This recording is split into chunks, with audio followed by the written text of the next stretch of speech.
Hello. So we're going to talk about the 4 basic learning styles, also known as the VARC method of learning. And this is part of the Now You're Decided to Homeschool, or You've Decided to Homeschool, Now What series. I'm a little bit later coming to you than I had planned because the realtor was here this afternoon and our house officially is, I guess, on the market. So we are selling and moving across country and doing all the fun things. So let me make sure this is on.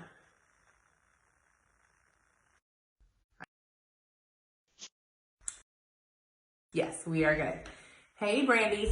So we're just going to talk about the 4 basic learning styles. Now, if you Google, there's a whole bunch of different ways to pick out a learning style.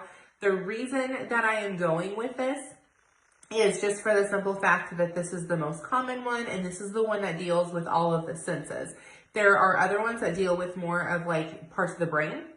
I find that this one is a lot easier to categorize kids into easily without having to be quite as intrusive, I guess, when you're doing the testing.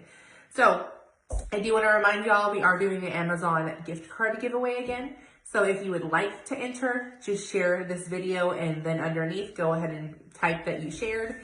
If you are watching on Instagram, you're welcome to share to your stories. If you're on Facebook, share it to your actual page. And if you're watching it on YouTube at the Helping Hearts Homeschool TV, then just share it and tag me on whatever platform that you are sharing. So the 4 learning styles, and I'm not going to cover them in this specific order, but I'm going to tell you what they are visual, auditory, reading and writing, and kinesthetic. Now, as we're going through these, if you can identify with 1 or 2 of them that you feel like you fall into, go ahead and comment below which one you are, and I will let you know which one that I am as well. And then at the end, I'm actually going to point you to a test that you can give your kids and that you can pinpoint what learning style they are as well. So make sure you stay till the very end for that. Now, the first one we're going to cover is the auditory, and this is the one that covers the hearing sense, and it literally is just like it sounds. An auditory learner, they are going to learn really well with read-alouds, audible books, lectures. So they're the ones that learn really well with the teacher standing in front and talking, and then they absorb everything that the teacher is saying. With ask-answer style questions, so again, very much the teacher standing in front saying, okay, what is XYZ? And the student raises their hand and they answer. And then when it comes to like Bible verses, for example, because I have a lot of Christian homeschool moms on here, so Bible is one of our curriculums. They're the ones that are going to learn best by repeating the Bible verse after you. So if your kid learns Bible verses best by you repeating and letting them repeat it, chances are they're probably an auditory learner. Now, number 2 would be reading and writing, and this is going to deal with touch and sight. Obviously, you are seeing the words on the paper, and then when it comes to writing, you're physically picking up and you're using your touch to write whatever the problem or the question or whatever it is. And those kids are going to learn best. Spelling, for example, they're going to be the ones that learn best by writing the spelling words 5 times, 10 times, 3 times, whatever amount of times that you have them write it. They're going to learn vocabulary by writing the word and then writing out the definitions. They do really well with reading a passage on their own and then answering questions. They don't necessarily need you to be up in front of them reading the questions aloud and repeating things. And then when it comes to Bible verses, again, they're going to memorize them best by being able to sit and write them out. And that's how their brains are going to work.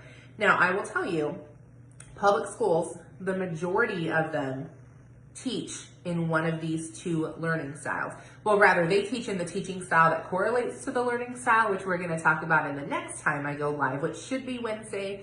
As I mentioned, our house is on the market. I have no idea when showings and stuff come up. So just bear with me. My schedule is going to be wonky for a few weeks. But the next time I go live, we will be talking about teaching styles, how they correlate with the learning styles, and then we're going to put it all together with video number 3, which is going to talk about curriculums that fit into each of those styles. So just kind of giving y'all a little bit of an overview because I understand this stuff is a little bit, it builds upon itself. And sometimes until you see all of it, you don't necessarily know all the pieces that fit together. So public schools do typically teach mainly in the auditory and the reading and writing fields. And again, I never come on here and diss public schools. Obviously, I am a homeschool advocate. I think homeschooling is amazing. And I think that if you're choosing that for your child, I will give you 10,000 applauses because I know you're doing a really, really hard choice and you're doing it in the best interest of your child. However, I will say public schools have a disadvantage because you typically have like 25 to 30 kids per one teacher or maybe a teacher and a teacher's assistant, depending on what district you're in. So the easiest way to teach is by reading and writing and auditory. So those are actually the two categories that I learned best in. So I was the public school teacher's dream student. I had all A honor roll pretty much my entire life. I graduated at the top of my class in college as well. And I did not come from a very good home life. I had lots of behavioral issues going on, but somehow I thrived in school. I was the student that teachers always thought was just incredibly smart. I actually got tested in 3rd grade because they thought I had an IQ off the charts. I didn't. I actually had a slightly above average IQ, but when I say slightly, like it was slightly, they did put me in a gifted class. And I can tell you, in the gifted class, I thrived when the questions, or when the assignments rather, fell into the auditory or the reading and writing category. Now, if you've ever been inside of any kind of a gifted class, they are very good at teaching in all 4 categories because they typically only have a handful of students. They're very selective with who they put in these. Now, if you have schools who are a little less selective, you may have a gifted class that has like 15 in them. But our gifted class, there were 5 of us. And when it came to the hands-on or the visual lessons, I typically did not do very well because again, I was not very, like I don't say I wasn't very smart. I was smart. I was not abnormally smart. I was normal. I just happened to thrive because I was learning in the style that they were teaching. And that's something that I think now is picked on more. What's up, kiddo? Fortune cookie. Yes. Now that's something that's recognized a little bit more. Back when I was in school, I don't think that was something that was really on anyone's radar. It was just like, oh, she must be a really smart kid. And in reality, I just got lucky because again, I happened to learn in the style that they were teaching. And the reason I say that is because I have a brother who failed in and out of school. He did not ever finish high school, which I didn't finish high school either, but I did get my GED. Like I said, we all had a very rough home life. But he failed in and out of classes. He was constantly getting kicked out. Teachers didn't want him in his class. They actually had him tested as well, about the same age that I was when I was tested. And the reason, okay, to back up just a minute, my mom graduated high school, or started college rather, at 17. Her brother started at 16. They both have IQs that are incredibly high. So they just figured I probably, it fell within the family. And again, it didn't. Now, so when they had my brother tested, they were having him tested to see if he was on the spectrum because he never did homework. He flunked everything. He had really, really poor grades. They tested him and his IQ was off the charts.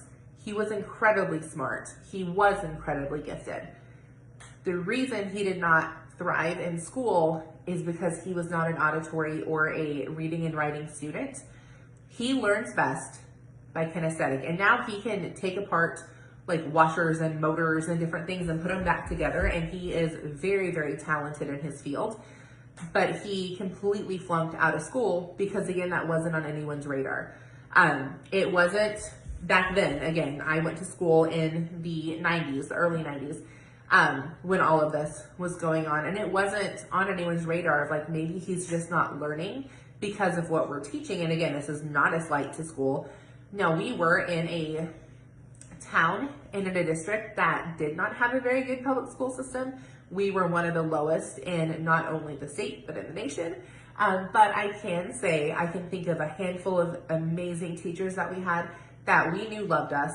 and really tried their best. But again, there's 25 to 30 kids. So there's only so much a public school teacher is going to do in that setting because they only have so much time. So again, I don't blame the teachers whatsoever that we had. It was honestly a lot of things, again, behavioral and learning and teaching styles and all of that combined. But as homeschoolers, we get to control that for our kids. I am under the belief that the majority of kids, now I understand there's going to be a handful that honestly have like learning disabilities and stuff that really are not going to thrive academically, period, because they have legitimate things wrong with them. I understand that. But I am under the opinion that majority of kids are smart and can absolutely thrive academically, but they have to be taught in a way that they're actually going to learn the information given. And as homeschoolers, I think we have a huge responsibility, as well as obviously a huge opportunity, to be able to teach our kids in a way that they're actually absorbing the information that we're giving them, so they do have the chance to succeed. So as homeschool parents, I honestly don't think we have any excuse to why our kids cannot succeed academically, again, unless you're one of those, a handful of us, what we would call a special needs parent. And I understand that doesn't mean that your child can't succeed, it just looks differently. So please don't misconstrue that either.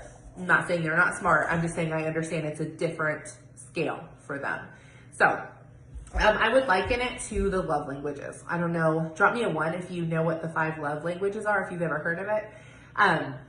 This is something that my husband and I actually struggled with in the beginning of our marriage, and I'm gonna tie this to homeschooling, so don't tune me out on this part. But the 5 love languages talks about how we all have a primary and a secondary love language. And typically, if we receive love a certain way, we tend to give love in the exact same way as well. So when my husband and I got married, we struggled because my primary love language is time. So to show me that you love me, you spend time with me. So I would turn around and show my husband that I loved him by spending time with him. Now his primary love language, and we didn't know love languages, like we didn't know any of this at the time. His love language is acts of service. So he would come home and I would cuddle up on the couch with him and watch baseball, but the dishes wouldn't be done. So he would not feel loved because me cleaning the house was how he received love. On the same token, he was not a huge time giver. I'd ask to go on walks or like, hey, can we go for a drive? And like, oh no, I don't have time for that. But he would like randomly fold the laundry. And that was how he was showing me love, but my love tank was empty because that's not how I was receiving it. So it doesn't matter how much we loved each other if we are not speaking each other's love languages. And that is the exact same way with our kids. Typically, whatever style you learn best in is the style you're going to turn around and teach. So I was reading and writing and auditory. So guess what I turned around and tried to teach my daughter? Those styles. She has not followed either one of those. So we struggled for a while. And chances are it may be the same with your child. If your child is having trouble learning, it might be because you're not teaching them in quote unquote their language. So that is why a video like this and absorbing all of this knowledge would be very beneficial to turn around and use in your own homeschool. And it might be something that you have friends that struggle with. So this might be something you would want to share with them. Now, number 3 is the visual learner, and this deals heavily with sight. Now the visual learner, let me hold my notes up here so I'm not looking down. The visual learner is going to learn with flashcards and charts and flannel graphs and YouTube videos and PowerPoints. And I will tell you, because I've seen this happen once or twice, really good public school teachers can hit on this category as well. They can incorporate some of those into their classrooms so the learners get what they need, even if their primary learning style is not reading and writing and not auditory. But this takes a lot of preparation, especially with 25 to 30 kids, you can imagine. And honestly, some teachers just don't do it because it takes too much time. Some teachers don't do it because, again, if you got 25 to 30 kids, it's very tempting to just teach through auditory and through reading and writing because it takes the least amount of time and it can reach everybody. If you start teaching through visual and through kinesthetic, which is just a fancy word of saying hands-on, it can get very chaotic when you have 25 to 30 kids. So, having said that, in order to have a very well-rounded adult, it is beneficial to make sure that you are teaching your child to learn in all 4 categories. And we're gonna talk a little bit more about that in another video. But the reason being is because college is not gonna cater to them in just one category. So let's say you do have a child who is a visual learner. Is it still important to teach them how to learn through a lecture style setting? Yeah, because for the simple fact when they go to college, that's probably how they're gonna have to learn. Hey Jeremy, hey Vicki. Jobs are not gonna cater to them. Now again, I was a reading and writing learner. So when I had a job that had my first hands-on project, that there wasn't a lot of clear direction, I had a panic attack because I had no freaking clue how to troubleshoot it. I needed a written instruction book on how to do the project and what was expected, and no creativity left up to me whatsoever. So I didn't know how to do that. So whatever area your child's gonna be thrown in as an adult or as a college student, they're gonna need to be able to learn through all 4 learning styles. So you wanna make sure that you equip them for it. Now that doesn't mean that as the very young age that you make them learn in all these different styles, because honestly, it's a skill set. Learning to learn in a style that you're not used to, it's a skill set. But you can introduce them to certain things along the way. And like I said, I just gave you ideas for visual learners, flashcards. So let's say your child is primarily auditory. You're primarily going to teach them in their language or in their learning style. But then maybe you have a subject that you can easily throw in flashcards. Throw in some flashcards and start getting them used to learning in a visual setting. Let's say you have a child who's primarily kinesthetic, and that was my daughter, or is my daughter. You'll teach them primarily through their learning style, but maybe you're gonna throw in a read aloud and ask some questions and really get them learning how to listen. So you can always cultivate all the different styles in your child. I'm just telling you what the 4 are so you have a foundation. Now, number 4 is the kinesthetic, hands-on, a lot of touch and taste and smell, and you're really going to be able to immerse them into whatever you're learning. Now, I'll be honest, this style is very fun. It's also a lot of work. Like I said, this was my daughter. She learns a lot through manipulatives, science experiments, history projects, arts and crafts, educational board games, anything that she can touch, she can feel, and she can taste and smell. What's up, kiddo? This new Bible, Honey, come ask me questions when I'm done, okay? She's got a new journaling Bible for her birthday, and she has some questions about it. Realistically, mom's on a Zoom, or mom's on a video, so she's just wanting to talk. She wants me to invite her to come say hi on the camera, and I don't have time for that today because, again, the realtor took longer than we expected. If you have kids, you know. This is like the equivalent of mom getting on a phone call at your house. It's the equivalent of you picking up the phone and saying, honey, not giving your kids any instruction, because I didn't tell her I was doing a video. She just realized I was doing one and was like, oh, let me talk.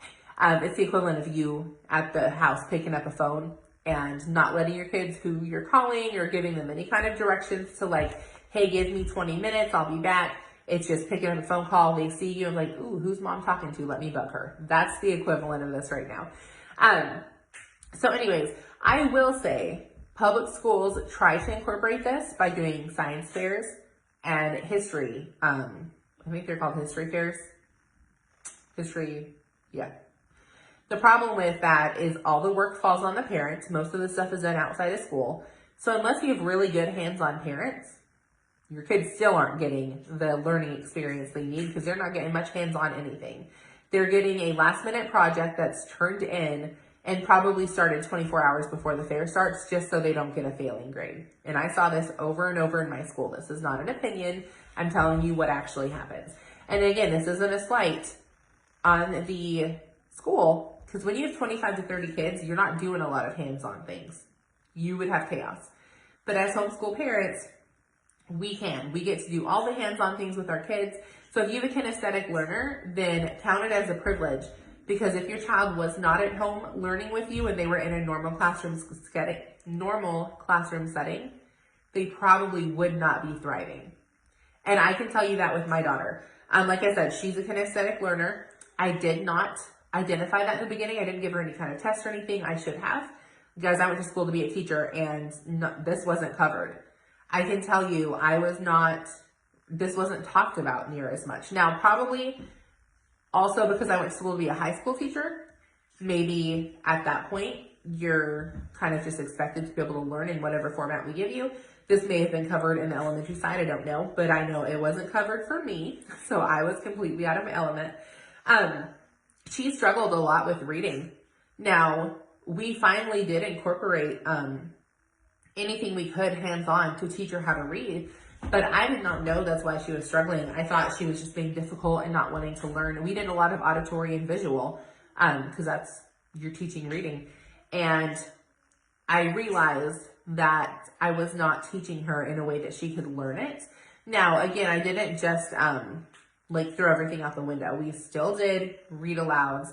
We still did all the things that go along with phonics, but then I also started doing like matching games for certain words. We bought the popcorn game, which is just a reading game. I bought it on Amazon. So I incorporated things that were hands-on to make it easier for her. Because in life, you don't just learn one way. So I'm not going to throw everything out the window and not make her do traditional school. You do have to learn in all the different ways. But me as a parent, I also had that responsibility to find the way that she learned best and make sure she had every advantage and every way to learn the subject as possible. Now, I will give you a real life example real quick, because this is really cool. When you get to where you know all of the learning styles and you can identify them pretty quickly, you'll see them popping up in like random places that you don't plan on seeing them. So we had VBS a couple weeks ago. One of the things we hit heavy when it comes to VBS is memorizing Bible verses, because obviously the Bible is the whole reason that we're doing VBS in the first place. So I had 3 girls one night that I was working with, my daughter and 2 others, to memorize the memory verse. And all 3 girls had 3 different learning styles, which it was just so fun to see that. Typically, like 3 kids, 3 different learning styles is not going to be the norm. So the first girl, the way that she wanted me to help her learn the verse was me to say it and her to repeat it after me multiple times until she learned it, because she clearly was an auditory learner. Now, the second child didn't want me to help her at all. She wanted me to hand her my phone, which is what I was reading the verse on, and let her read the verse to herself several times until she learned it. And then she turned around and said it to me. So she's clearly was a visual learner. She wanted to see the words on the paper or on the screen in this case, and that's how her brain works. And then my daughter was the third child. She wanted hand motions because, again, she's kinesthetic.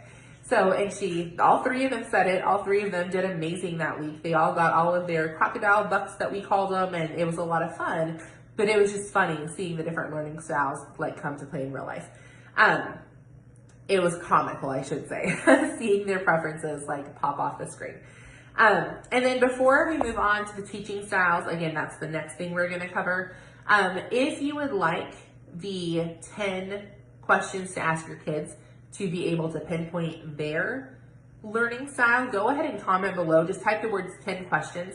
I should have that up by end of this week at the latest, but the goal was to have it up by the end of tomorrow or beginning of Tuesday.